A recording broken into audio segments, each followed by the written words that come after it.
Thanks to the incredible success of the last commercial for the Porsche 911, the car actually sold a day before our video was released. Now, the dealership didn't want to give me credit for that, but I explained to them the intricacies of SEO, or search engine optimization, and once they sort of understood that, they were so happy that they wanted me to continue to do more videos for them.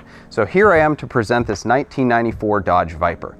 Now, they gave me a few tricks about how to look more like a used car salesman, so I'm going to lean on the car quite a bit and touch it as much as possible. Now, this is a 1994 Dodge Viper RT/10. The Viper was a revolutionary design for its time, using a V10 truck motor, and some say it had driving characteristics to match. And it was actually nicknamed the Dodge Diaper because of how many people crapped their pants riding in it.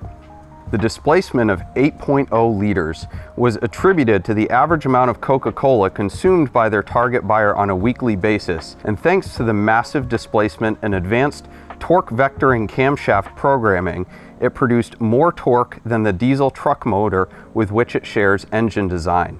To put this in layman's terms, the Viper could easily tow the double-wide mobile home of the owner when they wanted to move to a nicer park on the other side of town.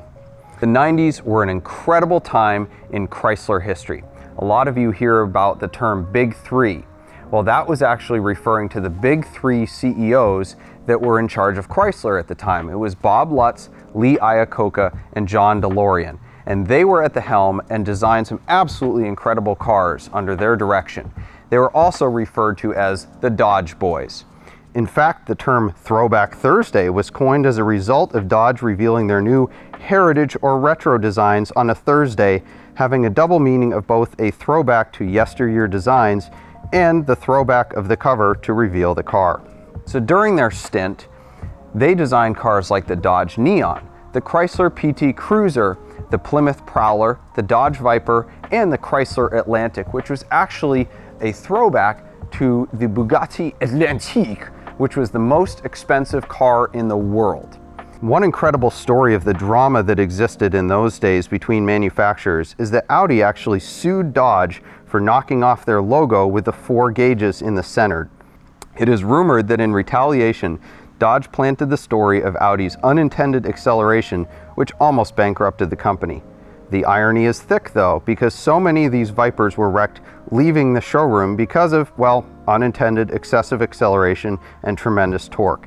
Nearly 83% of Vipers were actually wrecked in the first week of ownership, often leaving the dealership because of the so-called unintended acceleration, or maybe because boomers couldn't handle the 600 horsepower V10. Or it could also be because their foot accidentally stabbed the brake when they were going for a shift wearing their orthopedic sole New Balances. Their kids now own Mustangs and are continuing their legacy. Thankfully, cars and coffee wasn't a thing when Vipers were around, or we might have a much reduced population. Like the Acura NSX, of which the Dodge Viper was a direct competitor, the Viper was incredibly ahead of its time from a technological perspective. It had features like dual power windows, dual zone climate control, variable valve timing, center lock wheel covers, and it was actually the first American car to have keyless entry. Like a Chip Foose car, it actually was completely shaved door handles. So you would just open the door, it just has a fancy keyless entry.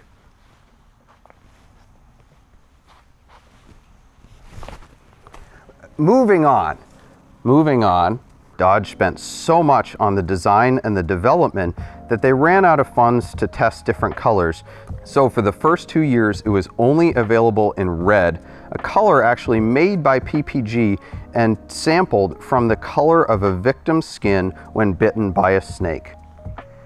Now, the Viper has an incredible nostalgic pull for me personally because it was the first cool car that I rode in when I was a teenager. A friend of mine had one. He used to actually date my mom in high school. I was a little bit disappointed that maybe they didn't get married because then I'd have a dad with a cool car. But anyway, that's beside the point.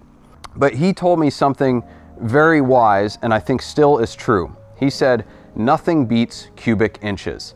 And you know, companies like AMS Performance, Cobb Tuning, BBI, and many other tuners have spent millions and millions of dollars in development trying to beat the Vipers and Corvettes by tuning up their turbocharged rice burners. Alas, they were not successful, and the Viper is still the fastest American fiberglass production open top naturally aspirated V10 rear wheel drive stick shift red car to this day. And of course, when people pull up next to a Viper, you know what they're going to ask. Hey, does this thing have a Hemi? And absolutely it does, and I'm going to show it to you. Now, I found out the trick to opening this hood. It actually isn't in the cockpit, which is thankful because I haven't yet figured out the keyless entry. But we're gonna show you the engine. So we're gonna show you this Hemi. Yeah, there's a Hemi under there. Well, appears something's broken with this, so we're gonna take it in for service. So we'll just cut the video, and thank you for watching, and be sure to come by this 1994 Dodge Viper.